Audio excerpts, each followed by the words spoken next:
बात मध्य प्रदेश की करते हैं। मध्य प्रदेश विधानसभा के बजट सत्र की शुरुआत हंगामे के साथ हुई।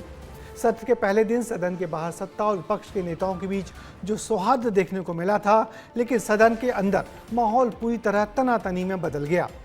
राज्यपाल के अभिभाषण के साथ बजट सत्र की कार्यवाही शुरू तो हुई, मगर कांग्रेस विधायकों के भारी हंगामे की वजह से राज्यपाल अपना पूरा भाषण ही नहीं पढ़ पाए और समय से पहले ही आज की कार्यवाही स्थगित करनी पड़ी। देखिए क्या कुछ हुआ विधानसभा में बजट सत्र के पहले दिन हमारी इस रिपोर्ट में। हाथ मिलाते, एक दूसरे से मिलते, बातचीत करते, ये है प्रदेश के सीएम डॉक्टर मोहन यादव और नेता प्रतिपक्ष उमंग सिंगार। मौका था बजट सत्र के पहले दिन का, जगह थी विधानसभा भवन। सभी राज्यपाल का इंतजार कर रहे थे और इसी बीच कैलाश विजयवर्गीय भी सिंगार से बात करते नजर आए। कुछ ही देर में राज्यपाल भी वहां पहुंचे तो उनका स्वागत किया गया।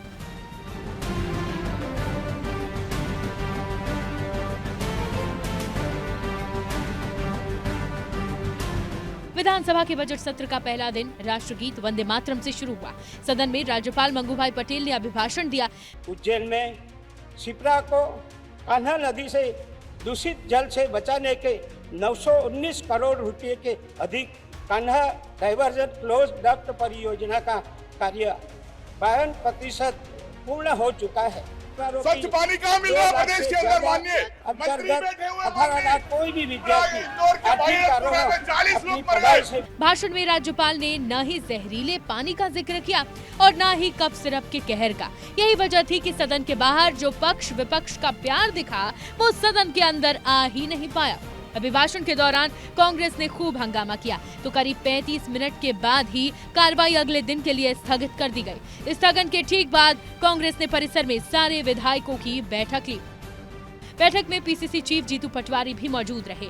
बैठक के बाद उन्होंने एक बार फिर 3 विधायकों के सदन में बैठने का मुद्दा उठाया। ये 3 अपराधी मंत्री सदन में बैठे हैं। एक है विजय शाह, जिन्होंने सुप्रीम कोर्ट ने कहा कि अपराधी है, इनको पद पर रहने का कोई अधिकार नहीं। जो दूसरा है, 35 मौतें हो गई। 35 मौतों की अगर इस तरह का आग्रह है तो फिर नहीं हो सकता है, वो मंत्री पद पे कैसे है? तो 26 मौतें हुई, इसके लिए भी दोषी है। तीनों मंत्रियों को पद पर रहने का अधिकार नहीं है। पक्ष सत्र के पहले दिन ही आक्रामक दिखा, सवाल किए, विरोध किया, लेकिन इससे परे बीजेपी केवल बजट पर फोकस करती रही। कांग्रेस के नेताओं से प्रार्थना करूंगा कि कम से कम अपने प्रदेश की जनता के हित में जो मसौदा तैयार हुआ है उसको सुनो तो। बीजेपी के विधायक बजट फोकस्ड नजर आए, लेकिन 3 विधायकों का विधानसभा में बैठना कांग्रेस को नागवार गुजरा। जो नेता प्रतिपक्ष उमंग सिंगार सदन के बाहर कैलाश विजयवर्गीय से मुस्कुराकर बात कर रहे थे, उन्हीं ने विजयवर्गीय के खिलाफ सदन में स्थगन प्रस्ताव दे दिया और इन्हीं मुद्दों पर सदन में चर्चा करने की बात कही। विधानसभा में नेता प्रतिपक्ष उमंग सिंगार के कमरे में कांग्रेस की बैठक के बाद कांग्रेस ने प्रेस कॉन्फ्रेंस भी की और इन मुद्दों पर चर्चा न करने पर विधानसभा के घेराव की चेतावनी भी दे दी। तो सरकार को हमने जैसी पार्टी में चर्चा हुई थी, हमने स्थगन भी दिया।